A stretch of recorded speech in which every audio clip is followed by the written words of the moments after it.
Grand Prix, and midway through the season, time to reflect.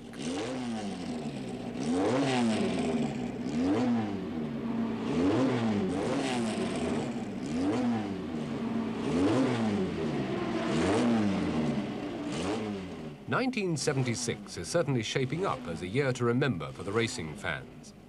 Although the 3 opening rounds all went to Ferrari, challenges in the shape of both cars and drivers look like livening up the results. For while Ferrari's Niki Lauda took the laurels in Brazil and South Africa, and teammate Regazzoni upheld Ferrari honours at Long Beach, it was a different story at Madrid in May.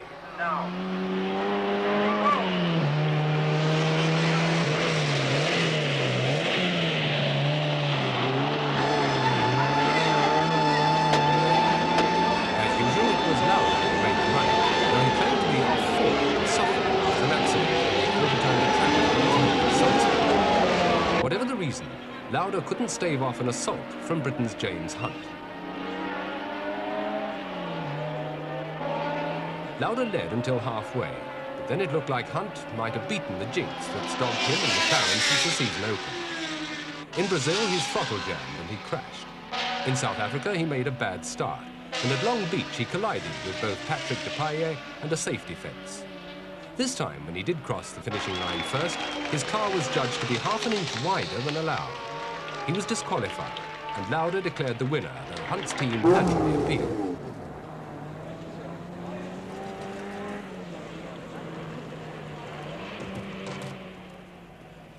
Another challenge to Ferrari, the Tyrrell Project 34. Launched last year purely as a radical experiment, it has since actually raced and won. At the front, the Elf Tyrrell uses specially developed tyres on 4 10-inch wheels. They're small enough to be shrouded by the bodywork, and so they help cut aerodynamic drag to the minimum. The idea is to get that vital fraction of a second's advantage for overtaking on the straights. Tests showed front-wheel grip was improved and braking was also much better with 4 disc brakes at the front. Gentlemen, we're now taking the wheels off to fit a different type of tyre. The circuit is closed. Critics panned the car and claimed it was merely a publicity gimmick when Patrick Depailler managed to spin it backwards during its first outing at Madrid. But a duo of the 6-wheelers was to fare better in Belgium at Zolder. Lauda was again tipped for the Belgian Grand Prix after he and Ferrari's Swiss driver, Regazzoni, put up fastest lap times in practice.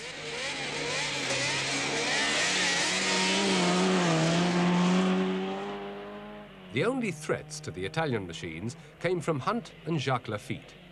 Hunt's gearbox was to go up in a puff of smoke, but Lafitte's Ligier Matra hung on some way behind to take 3rd place, ahead of the South African Jody Scheckter, driving one of the Tyrrell 6-wheelers. Lauda and Regazzoni were able to cruise disdainfully ahead of the pack, and once more into the winner's enclosure.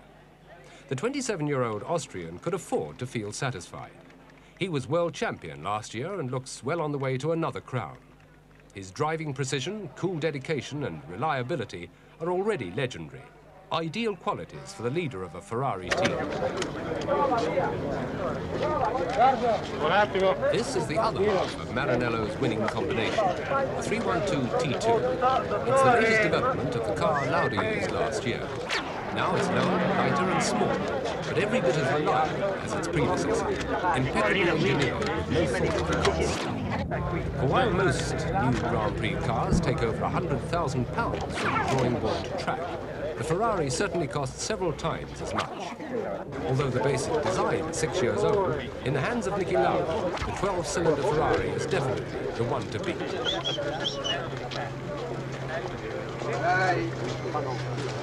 Monaco in May, Championship Round 6.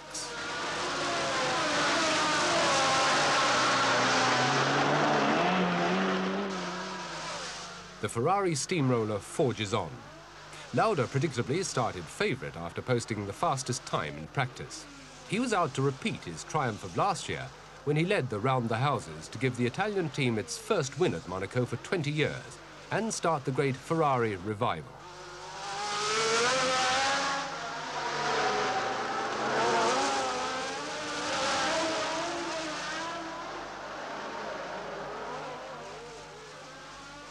Clay Regazzoni was to crash, trying to pull back second place from the six-wheeler of Jody Scheckter. But Lauda was as unflappable as ever, leading from start to finish. The win put Lauda way ahead in the championship table with 51 points, Regazzoni having just 15, and the six-wheel drivers, Depailler and Scheckter, both on 14. The Swedish GP at the strange geometric circuit of Anderstorp was to smash the myth and prove that Ferraris really can be beaten.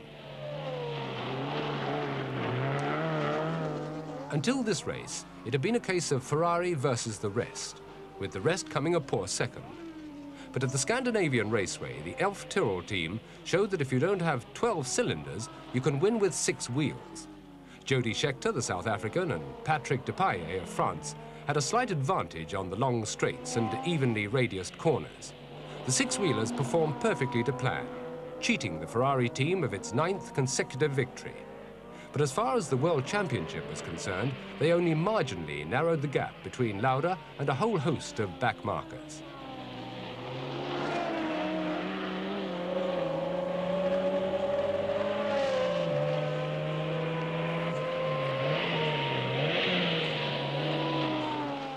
Depailler took second place to Scheckter, also the winner here at Andersdorp in 1974. Lauda had to be content with third, half a minute behind. At one point, he'd been as low as 5th. But if Scheckter thought the championship itself within reach, he had only to recall the 32-point gulf between him and the Austrian.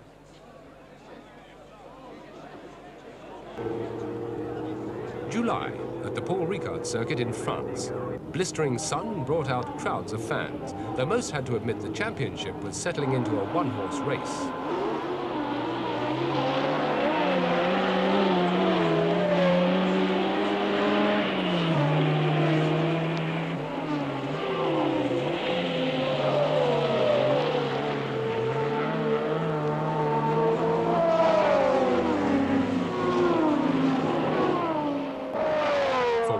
Lauda wasn't fastest in practice. That honour went to James Hunt, whose car had the benefit of a 6-speed gearbox. The extra ratio made all the difference, and Hunt put on the pressure until Lauda did the near unthinkable. He blew the Ferrari's engine.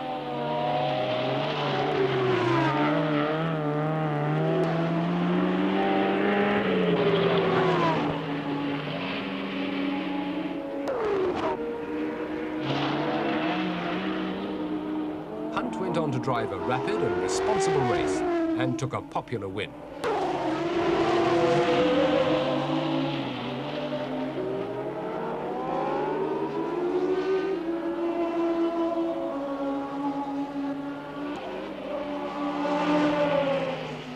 Hunt, obviously pleased with the result. What he didn't know was that within 24 hours, he would also be reinstated as the winner of the Spanish Grand Prix. It had been decided that disqualification had been too high a price to ask for McLaren's minor infringement of the construction rules, and instead they were fined £1,500. Within 2 days, Hunt's championship points soared by 18 and put him joint second behind Lauda. Over 80,000 people turned out at the British Grand Prix a fortnight later to see if Hunt could repeat his French victory on home ground.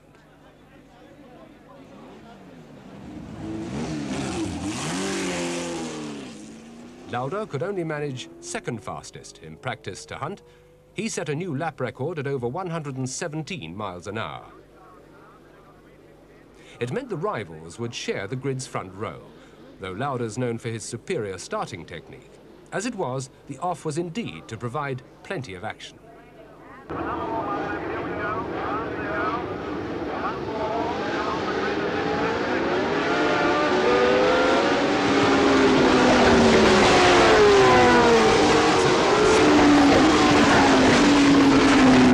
And Hunt's McLaren was thrown into the air as it was bumped from behind by Jacques Lafitte.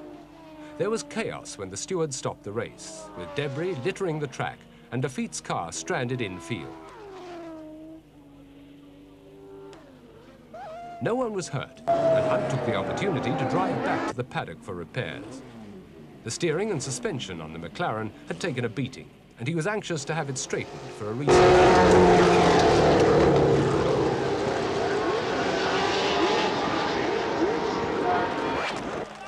The crowd went wild after officials announced the restart wouldn't include Hunt. They threw beer cans onto the track in disgust until the decision was reversed. The controversy was over a ruling on whether all cars running when the race was halted should be restarted, or whether only cars which had completed the first lap should go.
As the race neared halfway,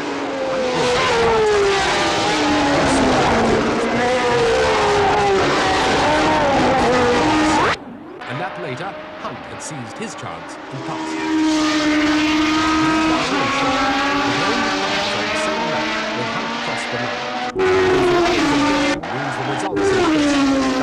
Hunt started off too well because the lads had done a fantastic achievement just to get the thing alive and running.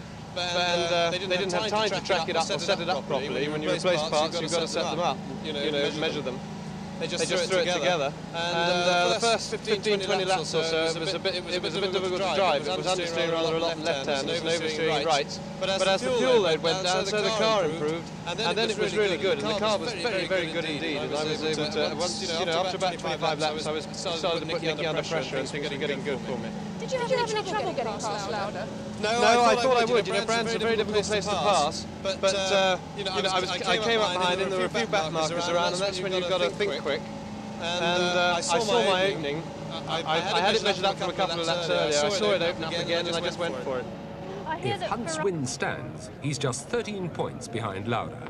What he needs to pull ahead is to win a race with Lauda retiring. But can it happen? There are 7 rounds left, the next's in Germany. And for that, Hunt's been promised a new McLaren that's even faster.